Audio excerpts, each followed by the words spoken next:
Bien, para ir terminando con los métodos de hallar transformadas inversas de Laplace, vamos con los dos métodos que quedan, que es el 4, desarrollo de Heaviside, o también se lo conoce como fórmula de expansión de Heaviside, ¿sí?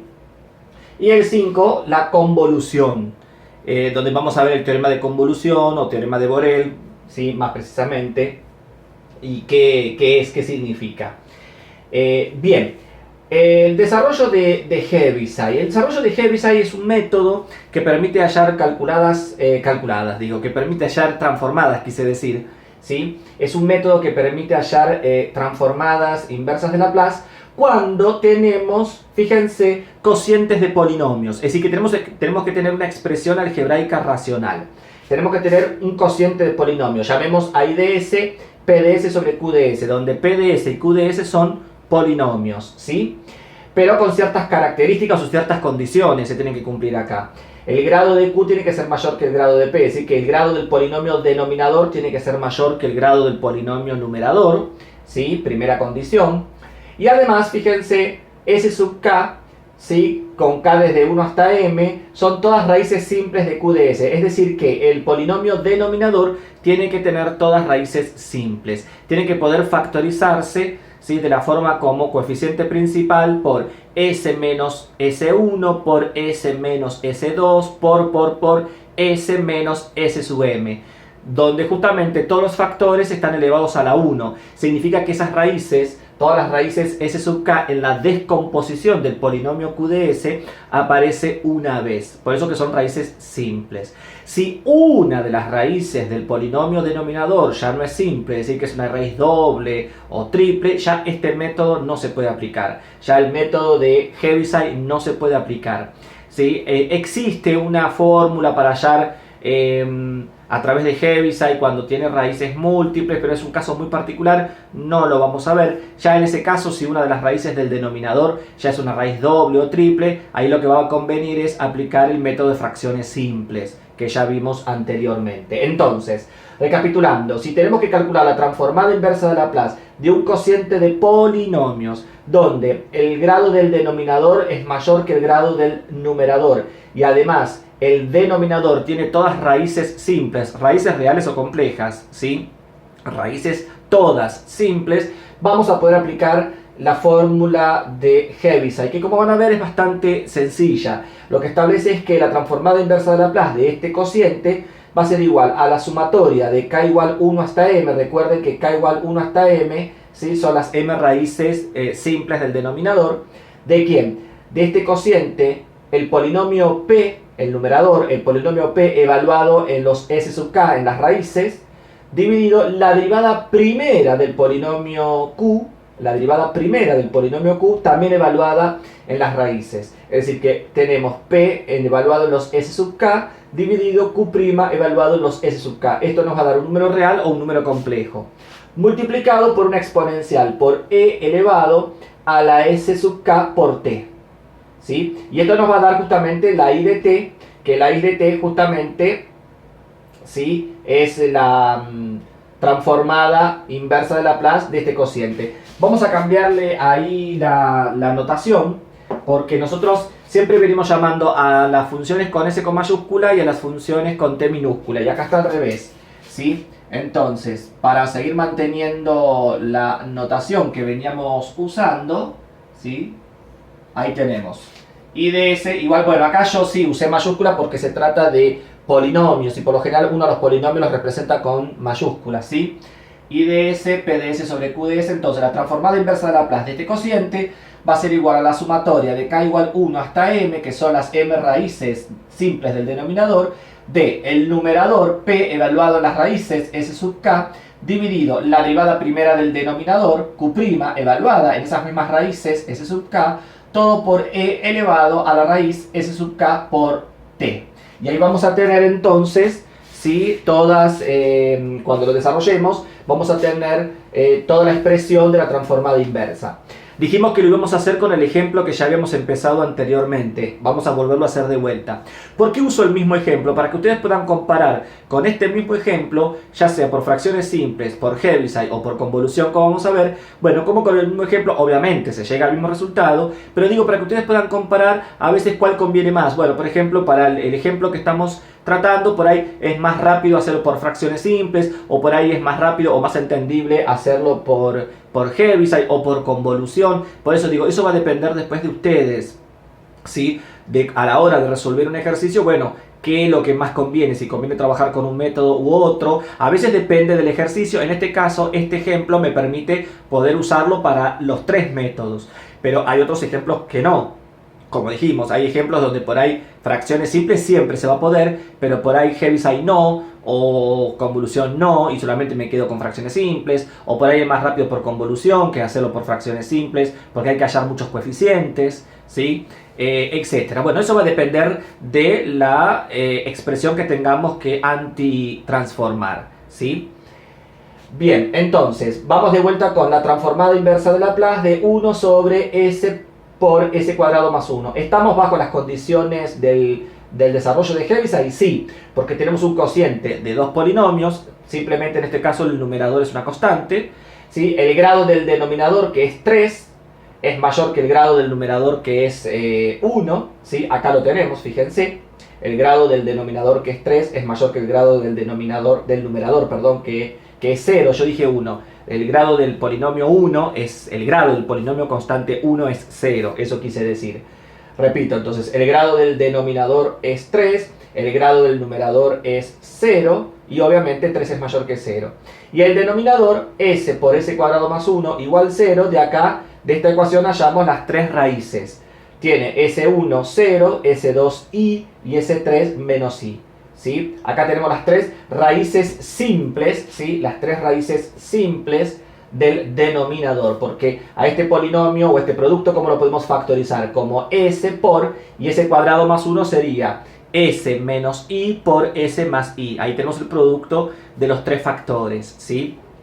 Como vemos, son todas raíces simples. Entonces, estamos bajo las condiciones, ¿no?, del desarrollo de Heaviside. Podemos efectivamente a esta antitransformada aplicar esta fórmula. Bueno, si le aplicamos esta fórmula, vamos a tener que la transformada inversa de Laplace de 1 sobre s por s cuadrado más 1 va a ser igual a la sumatoria de k igual 1 hasta 3, porque tenemos tres raíces, s1, s2, s3, así que k varía de 1 hasta 3, ¿de quién? Del numerador evaluado en las raíces, pero como acá el numerador es una constante, es el mismo, 1, dividido, ¿sí? Y acá vamos a tener que poner la derivada de s por s cuadrado más 1. Bueno, la derivada de s por s cuadrado más 1 es 3s cuadrado más 1, ¿sí? La derivada, repito, de s por s cuadrado más 1, q' de s es 3s cuadrado más 1. Entonces, 1 dividido la derivada evaluado en las raíces, es decir, 1 sobre 3 s sub k al cuadrado más 1, y todo por e a la s sub k por t, como establece el desarrollo de Heaviside. Y ahora le empezamos a dar valores a la k. Cuando k toma el valor 1, ¿qué nos queda? S sub 1. S sub 1, ¿quién es? 0. Reemplazando, nos queda 1 sobre 3 por 0 al cuadrado más 1 por e a la 0 por t. Más, ahora k toma el valor que le sigue, 2. ¿Quién es S sub 2? S sub 2 es i. Reemplazamos y nos queda 1 sobre 3 por i al cuadrado más 1 por e a la i por t. Más, ¿sí? Y ahora k toma el valor 3. ¿Quién es S sub 3? S sub 3 es menos i. Reemplazamos. Más 1 sobre 3 por menos i al cuadrado más 1 por e a la menos it. Hacemos las cuentas. En este caso nos da 1. E a la 0 vale 1. Nos da 1 menos i al cuadrado es menos 1 por 3. Menos 3 más 1 menos 2. Menos 1 medio por e a la it. Y acá menos i al cuadrado es menos 1 también, menos 1 por 3, menos 3 más 1 menos 2, nos queda también menos 1 medio de e a la menos it. Y acá está lo que yo les comentaba en un video anterior. Yo la respuesta no la puedo dejar así, porque nosotros tenemos que obtener una i de t, que es una función real de variable real t. Esto que está escrito acá, así como está, esta es una función compleja de variable real t. Compleja porque, como ven, aparece la unidad imaginaria. Decíamos, así no la podemos dejar la respuesta. La respuesta tiene que ser una función real, de variable real t. Entonces, si ustedes observan bien, podemos, fíjense, extraer factor común el menos 1, ¿sí? Y nos quedaría 1 menos e a la it más e a la menos it sobre 2. ¿Sí? Y esto, ¿qué podemos hacer? Podemos usar las famosas, ¿se acuerdan? Identidades de Euler, que relacionaban las exponenciales complejas con las trigonométricas, con el seno y con el coseno. Y justamente e a la it más e a la menos it sobre 2 no es otra cosa que el coseno de t. Así que nos termina quedando 1 menos coseno de t, que esta justamente, como ya lo hicimos con fracciones simples, es la transformada inversa de Laplace de la función que ustedes tienen acá. ¿Sí? Como ven, por ejemplo, este método comparado con el anterior, por ahí parecería ser más sencillo, y efectivamente sí, porque es cuestión de hacer una derivada, luego de hacer un reemplazo con cada una de las raíces, y a lo último hacer esta combinación para llevarlo aplicando identidades de Euler, en este caso la trigonométrica. En el caso de fracciones simples tenemos que hallar las constantes a, b, c, a veces por ahí son muchas más, y se hace por ahí más largo. En este caso parecería ser que la fórmula del desarrollo de Heaviside, ¿sí?, permite poder encontrar la transformada inversa de Laplace de esta función de una manera más, entre comillas, más rápida, ¿sí?, o más directa que en el caso anterior, que fue con fracciones simples. Digo, para ir comparando un método con el otro, ¿sí? Pero digo, no siempre es así.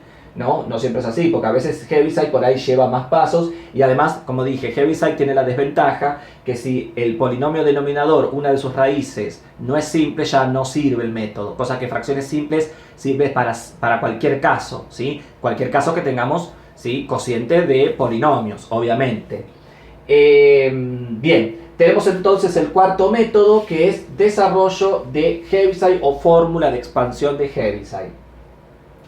Y vamos con el quinto y último, que es la convolución. Bueno, el concepto de convolución se lo puede enfocar de varias maneras. En teoría de señales, convolucionar dos señales tiene un significado y tiene aplicaciones, ¿sí? En teoría de señales, principalmente en ingeniería electrónica, ¿sí?, tiene importantes aplicaciones, la convolución de funciones, ¿sí?, y de ciertas funciones en particular. ¿Sí? Como es el escalón unitario h de t o u de t y la función delta de Dirac, que ya la vamos a ver en posteriores videos. También la convolución aparece cuando se ve transformada de Fourier. Nosotros la transformada de Fourier vimos muy poco nada más, vimos la definición y vimos la transformada seno y coseno, ¿sí? También hay un montón de propiedades, las propiedades que vimos, las 9 propiedades que vimos también se pueden plantear para la transformada de Fourier, y ahí también aparece la convolución para la transformada de Fourier. Bueno, nosotros lo vamos a hacer ahora para la transformada de Laplace, pero vamos a partir de la definición de convolución, ¿sí?, y luego lo vamos a particularizar para la transformada de Laplace para funciones que ya dijimos que valen 0 hasta 0 y de 0 en adelante, ¿sí?, comienzan a estar activas. Entonces hay que tener en cuenta eso, ¿sí? Igual acá está escrito. Bueno, ¿qué tenemos entonces? ¿Sí? Por definición lo vamos a escribir de esta manera: f estrella g. Este símbolo, que es el producto de convoluciones, es como si fuera un asterisco, estrella. Se lee así, f estrella g, ¿sí? Significa f convolución con g.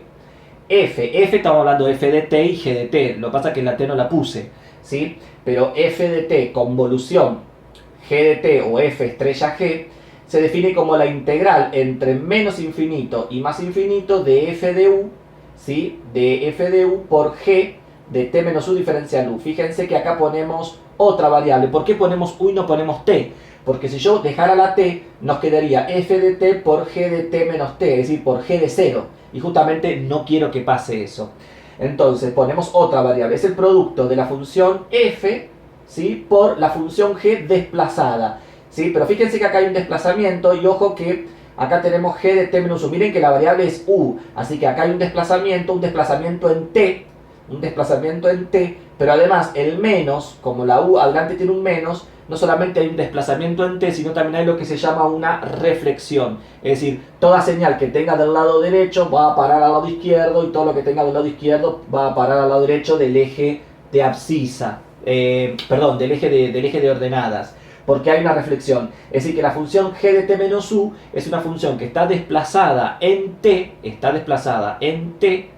pero que además después van a ver t es una variable también, no es una constante. Pero en este caso para la integral t es una constante, porque la integral es respecto de u, así que t es una constante. Así que g de t menos u es un desplazamiento en t, pero además también hay una reflexión, porque como dice t menos u, ¿sí? No dice t más u, sino que dice t menos u, hay lo que se llama una reflexión respecto al eje de ordenadas. No me voy a meter con esto porque eso tiene que ver más con teoría de señales. Para los que estudian ingeniería electrónica y eléctrica, esto lo vamos a ver con más detalle, ¿sí? O seguramente, ¿sí? Algunos lo van a ver después y otros lo van a ver antes de este video que estamos haciendo ahora, ¿sí? Pero digo, se ve principalmente en ingeniería electrónica, ingeniería eléctrica, y no tanto, o no se ve o no se utiliza el estudio de señales propiamente dicho para otras ingenierías como industrial o mecánica. Por eso que no me voy a meter mucho, simplemente voy a dar la definición y sus características. Y el uso, porque lo que más importa es esto, el uso. Entonces decíamos, f estrella g, o f de t, convolución g de t, se define como la integral entre menos infinito y más infinito de f de u por g de t menos u diferencial u. ¿Qué propiedades tiene el producto de convolución? Fíjense que no es un producto ordinario. ¿Qué propiedades tiene este producto de convolución? Bueno, acá tenemos tres propiedades importantes, ¿sí? La primera de ellas, que el producto de convolución es conmutativo. F estrella g es igual a g estrella f, ¿sí? Es conmutativo. El producto de convolución es asociativo, es decir, si tenemos f estrella g y luego el resultado estrella h, es lo mismo que hacer f estrella g estrella h. En el miembro izquierdo primero convolucionamos f con g y luego el resultado con h, y en el miembro derecho primero convolucionamos g con h y el resultado lo vamos a convolucionar con f. Como ven, fíjense dónde están los paréntesis, el producto de convolución es asociativo. Y también el producto de convolución es distributivo respecto de la suma de funciones, es decir, si tenemos f estrella g más h, eso es lo mismo que tener f estrella g más f estrella h. Es distributivo respecto de la suma, ¿sí? Son algunas de las propiedades de esta definición, de esta integral que ustedes tienen ahí, que ahora en unos minutos vamos a ver cómo se utiliza esto acá. Bien, ahora bien, si f y g, si las dos funciones que yo voy a convolucionar, f y g, son transformables Laplace, esto significa TL, transformables Laplace, es decir, que existen la transformada Laplace de f y la transformada Laplace de g, ¿sí? Suponiendo, como ya dijimos, que son funciones que valen 0 hasta 0 y de 0 en adelante comienzan a tener su forma. Decíamos entonces, si f y g son transformables Laplace, ¿sí? Entonces, ¿qué va a pasar? Va a pasar, fíjense, que f de u va a valer 0 para t menor que 0, por lo que acabamos de decir, y que la otra función, g de t menos u, va a valer 0 cuando t menos u es menor que 0. Es decir, f de u vale 0 cuando, ¿sí? En este caso, yo puse t y en realidad acá hay un error, porque estamos usando la u, así que vamos a corregirlo. Ahora sí, discúlpenme, decíamos que f de u va a valer 0 cuando u es menor que 0, porque la variable es u, y la otra, g de t menos u, va a valer 0 cuando t menos u es menor que 0, pero decir que t menos u es menor que 0 equivale a decir que t es menor que u.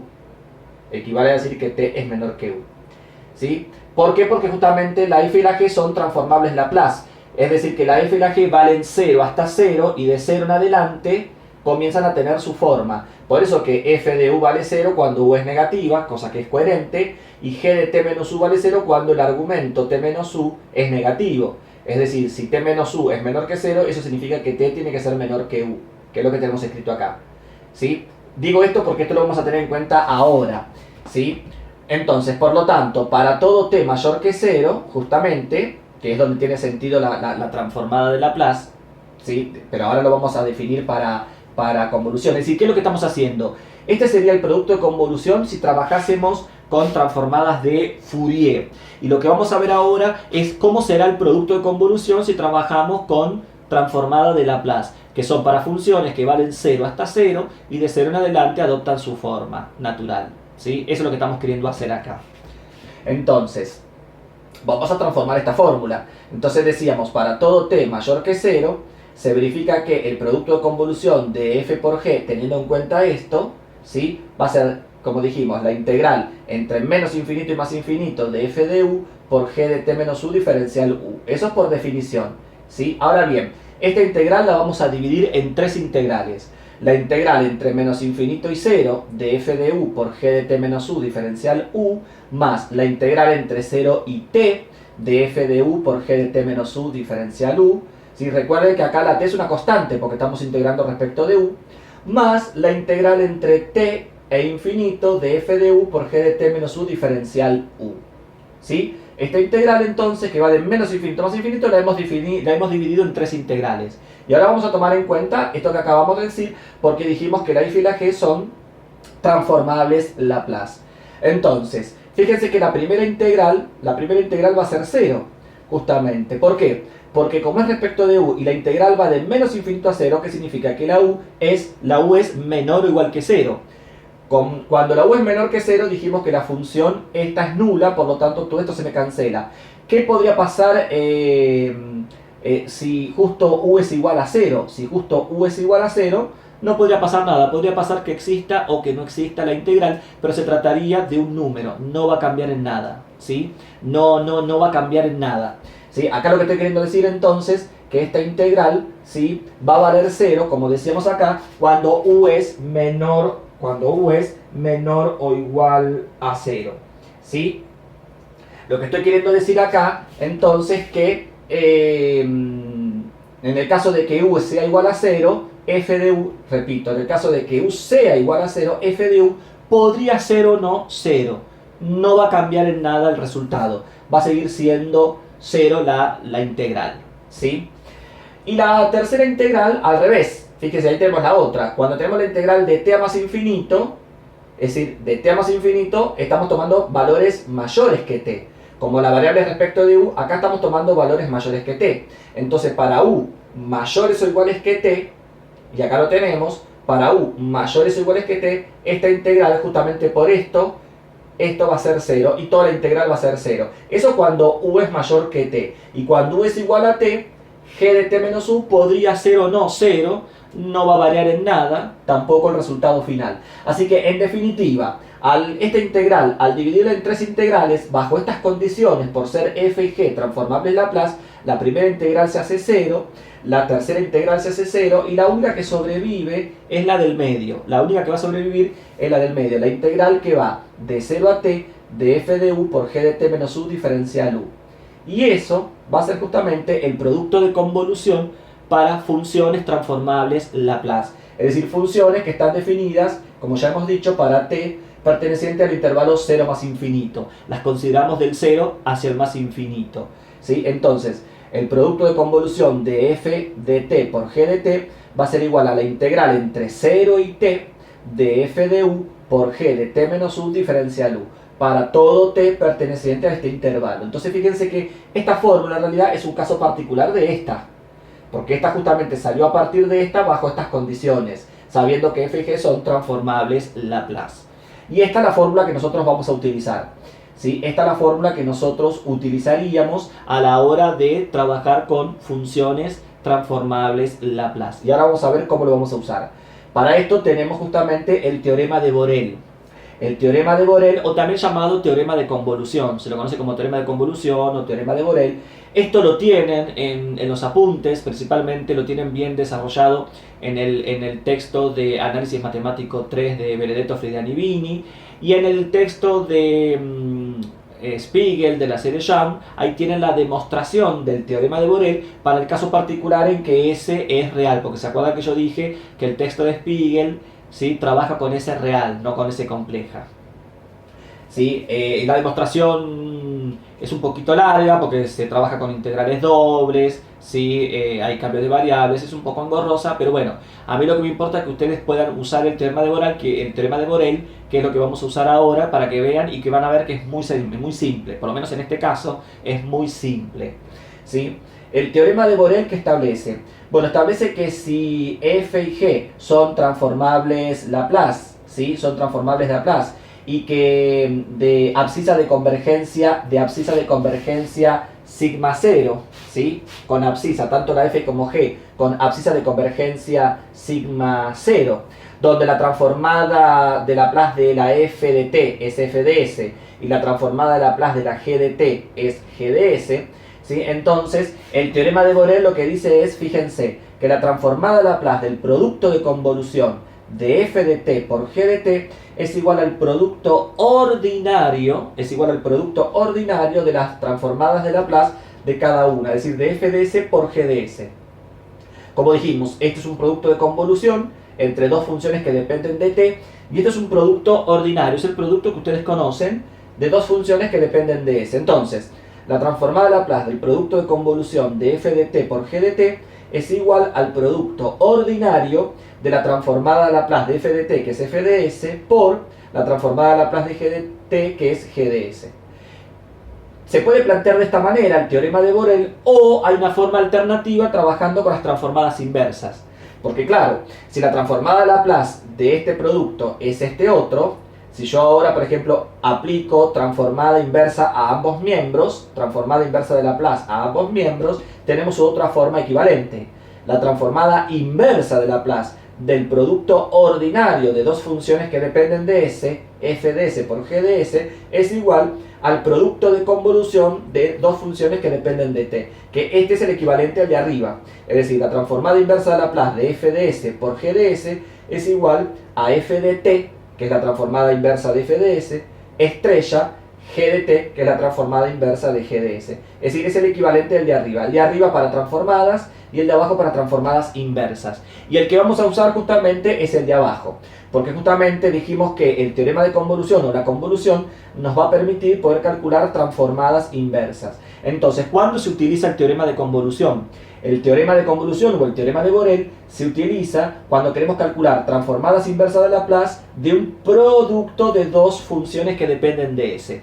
¿Y cuándo es la ventaja usar este método? Este método conviene utilizarlo cuando decíamos, cuando lo que tenemos entre llaves lo podemos escribir como un producto de dos funciones donde cada uno de los factores sean sencillas. Es decir, cada una de sus transformadas inversas sean sencillas, porque si yo esto lo puedo escribir, justamente lo que tengo acá lo puedo escribir como un producto de dos funciones, pero la f de s es complicada, o la g de s es complicada, o las dos son complicadas, no me conviene entonces el teorema de Borel. Me va a convenir hacerlo por Heaviside o por fracciones simples. Entonces el teorema de Borel o el teorema de convolución conviene cuando lo que yo quiero antitransformar lo puedo escribir como un producto de dos funciones que dependen de S, donde las transformadas inversas de cada una de ellas son relativamente sencillas. ¿Por qué? Porque después vamos a tener que calcular justamente la convolución, la integral, ¿sí? Entonces, vamos a verlo con el mismo ejemplo que veníamos usando hasta ahora.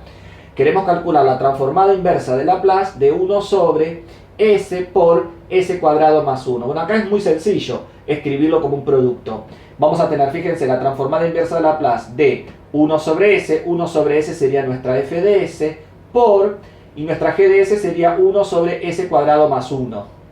¿Ven? Acá ya lo hemos escrito como un producto de dos funciones, donde la transformada inversa de 1 sobre s, es decir, la f de t, es la constante 1, ¿sí? O h de t, pero dijimos que nosotros íbamos a usar 1.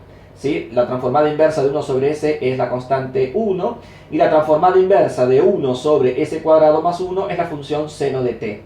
Y acá tenemos entonces, según el teorema de Borel, la transformada inversa de este producto de estas dos funciones que dependen de s es igual al producto de convolución de las transformadas inversas de cada una, es decir, de 1 convolución seno de t. Y ahora lo que tenemos que hacer es calcular esta convolución. ¿Lo podemos dejar expresado así? Sí, se podría dejar expresado así, pero siempre conviene calcular la convolución porque queremos llegar al resultado final. Porque además, si yo lo dejo expresado así, no se parece en nada a la respuesta que veníamos trayendo hasta ahora. Entonces, vamos a hacer la convolución. Entonces, ahora sí tenemos que usar la fórmula, la cual habíamos deducido hace unos minutos, que es la convolución de dos funciones transformables Laplace, ¿sí? Que es esta fórmula que ustedes tienen acá. Entonces, vamos a hacer el producto de convolución de 1 por el seno de t. Y acá lo tenemos, ¿sí? 1 estrella seno de t, ahora estoy usando esta, 1, la f vale 1 y g vale seno de t. 1 estrella seno de t, ¿a qué va a ser igual? Va a ser igual a la integral entre 0 y t de f de u, en este caso 1, la constante 1, por g de t menos u. Si g de t es seno de t, si g de t es seno de t, g de t menos u, ¿quién va a ser? Va a ser seno de t menos u, diferencial u. ¿Sí? Entonces, 1 convolución seno de t, 1 convolución seno de t es la integral entre 0 y t de 1 por seno de t menos u diferencial u, que es lo que está escrito acá. Ahora bien, ¿esta integral la podemos calcular? Sí, la podemos calcular porque es respecto de u, pero ven que dentro del seno, dentro del argumento, la u tiene un menos adelante y hay un desplazamiento, habría que hacer una sustitución. Entonces, ¿para qué? Vamos a usar una de las propiedades que vimos para facilitar aún más el cálculo de esa integral. ¿Qué vamos a usar? Vamos a usar la primera propiedad, la que el producto de convolución es conmutativo, por eso que yo acá puse a, porque estamos usando la primera propiedad. Es decir, ¿qué es lo que estoy diciendo acá? Que en vez de calcular 1 estrella seno de t, en vez de calcular 1 estrella seno de t, vamos a calcular seno de t estrella 1. Es decir, vamos a conmutar. Entonces, ¿sí? Fíjense, la integral entre 0 y 1 de 1 por seno de t menos u diferencial u, por el teorema o por la propiedad a, que es conmutativa, esto lo conmutamos, ¿sí? Y nos va a quedar la integral entre 0 y t de seno de u por 1 por diferencial u. ¿Por qué? Porque bueno, acá lo voy a escribir con otro color. Esto que está escrito acá, no es otra cosa que seno de t convolución 1. Ahí está. ¿Sí? En vez de hacer 1 convolución seno de t, hacemos seno de t convolución 1. Entonces, va a ser, si yo tengo seno de t convolución 1, va a ser la integral entre 0 y t, de seno de u, por g de t menos u. Pero como g de t es una constante, g de t menos u sigue siendo la misma constante, 1. Diferencial u. Entonces, ¿qué me quedó? Me quedó la integral entre 0 y t del seno de u. ¿Ven? Es más fácil calcular la integral del seno de u que calcular la integral del seno de t menos u. Es más fácil. Entonces, la integral del seno de u es menos coseno de u entre 0 y t. Y ahora aplicamos Barrow. La primitiva en el límite superior, menos coseno de t, menos, con el menos la primitiva se hace más, la primitiva en el límite inferior, coseno de 0 que vale 1. Así que en definitiva nos queda 1 menos coseno de t. 1 menos coseno de t, que era lo que habíamos obtenido antes por Heaviside y lo que habíamos obtenido antes por fracciones simples. ¿Sí? Entonces, fíjense cómo con la misma transformada inversa lo pudimos hacer por 3 métodos. Por fracciones simples, por desarrollo de Heaviside, por convolución. En los tres son relativamente cortos, ¿sí? Pero como dije y como digo siempre, a la hora de usar alguno de estos métodos, a veces va a convenir usar más uno que otro. Este, que es el de convolución, dentro de todo esto fue bastante sencillo, ¿sí? ¿Por qué? Porque arriba hay una constante. Porque si nosotros arriba hubiéramos tenido otro polinomio con s y ya escribirlo como un producto ya se va a complicar. Y aunque pudiéramos escribirlo como un producto, seguramente no vamos a poder calcular el producto de convolución. ¿Por qué? Porque aunque lo podamos escribir como un producto, ustedes piensen que después hay que antitransformar cada uno, ¿sí? Y ahí es donde se les va a complicar, y mucho. Entonces significa que en esos casos, ¿sí?, va a convenir hacerlo por Heaviside o por fracciones simples. Es decir, ¿cuándo conviene utilizar el teorema de Borel o el producto de convolución? Y por lo general conviene utilizarlo cuando en el numerador es una constante, ¿sí? Cuando en el numerador hay una constante. Por lo general, ¿sí? Cuando ya hay un polinomio con varios términos, y ahí se complica. Podría haber habido una s o una s cuadrado. Si hubiera habido una s cuadrado, bueno, se simplifica. O si hubiera habido, podría pasar que siempre, si tenemos un solo término en el numerador, ya sea una constante o algo con s, convolución se puede aplicar. Ahora ya cuando hay una suma de términos en el numerador, ya ahí convolución no conviene. Ahí va a convenir, como dijimos, Heaviside o fracciones simples. Por eso digo, esto de la utilidad de estos métodos lo van a determinar ustedes a la hora de resolver un ejercicio, y ahí se van a dar cuenta, no, esto no lo puedo usar, o acá este camino no me conviene, me va a convenir este otro. Pero bueno, eso no significa que ustedes no conozcan todos estos métodos, todos estos caminos para hallar transformadas inversas, ¿sí? Bien. Con esto terminamos entonces con las transformadas inversas. La cuestión ahora es practicar, empezar a calcular transformadas inversas, como dijimos, usando tablas, usando las propiedades que vimos, pero al revés, usando fracciones simples, Heaviside, convolución, empezar a practicar, empezar a tener destreza en estas propiedades o en estos métodos, ¿sí? Para poder calcular transformadas inversas, porque va a ser importante, porque en el próximo video que ya vamos a empezar a resolver ecuaciones diferenciales, no solamente vamos a calcular transformadas de Laplace, sino que también después vamos a tener que calcular transformadas inversas. Entonces tenemos que conocer tanto el camino de ida como el camino de vuelta, y tenemos que estar prácticos, duchos, tanto para el camino de ida como para el camino de vuelta. El camino de ida por lo general siempre es fácil. Calcular transformadas es relativamente fácil. Donde realmente se ve la destreza es al revés. Dada la función f de s a la cual yo llegue, calcular la transformada inversa para obtener la f de t que estamos buscando. Ahí es donde realmente se va a ver la destreza del método y también la destreza de ustedes, ¿sí? Porque como siempre digo, calcular transformadas es relativamente fácil, ¿sí? O fácil, pero calcular transformadas inversas ya se necesita una cierta destreza en cuanto a ejercitación. Así que tienen el práctico para hacer, tienen los apuntes, tienen ejemplos, ejercicios también resueltos, ¿sí? En el campus, ¿sí? Ejemplos de ejercicios del práctico resueltos. Y como siempre, cualquier duda, cualquier consulta, me la hacen personalmente al correo, o también pueden consultar a sus respectivos JTPs, sus respectivos jefes de trabajos prácticos, que también los van a orientar, los van a ayudar en la resolución de los ejercicios. Espero que esto les haya sido útil, espero haber sido claro, ¿sí? Disculpen si en algún momento los confundí, mi intención no fue esa, sino al contrario, haber sido claro en esto, y como siempre esto lo complementan con los apuntes que ya tienen, ¿sí? Porque estos siempre son una síntesis de esos apuntes que ustedes ya tienen. Nos vemos entonces ya en el próximo video, ya metiéndonos de lleno en el uso de la transformada de Laplace para resolver ecuaciones diferenciales, que es para eso esta herramienta, ¿no? Para trabajar justamente con problemas más interesantes, que son las ecuaciones diferenciales. Así que nos vemos entonces en el próximo video.